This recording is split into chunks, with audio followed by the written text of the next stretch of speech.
కొన్ని సందర్భాల్లో ప్రకృతి ప్రకోపం మనం చూస్తుంటాం. కొన్ని మానవ తప్పిదాల వల్ల జరుగుతాయి, కొన్ని దైవ నిర్ణయాల వల్ల జరుగుతాయి. ఈ మధ్యకాలంలో ఎక్కువ భూకంపాల గురించి వింటున్నాం. మొన్ననే మయన్మార్లో భూకంపం మీ అందరికీ తెలుసు.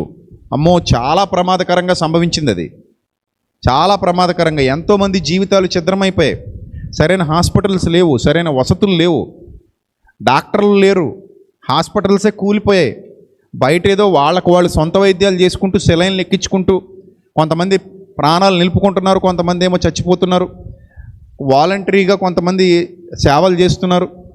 వాళ్ళు మిగిలిన దేశాలతో సత్సంబంధాలు కలిగి లేకపోవటం వల్ల, కొన్ని దేశాలతో సత్సంబంధాలు కలిగి లేకపోవటం వల్ల వాళ్ళకి సహాయం రావట్లేదు, వాళ్ళకి సహాయం అందట్లేదు. ఇలాంటి పరిస్థితులు అనేక చోట్ల కనబడుతున్నాయి. మనకు కూడా కొన్ని హెచ్చరికలు జారీ అయ్యాయని విన్నాను.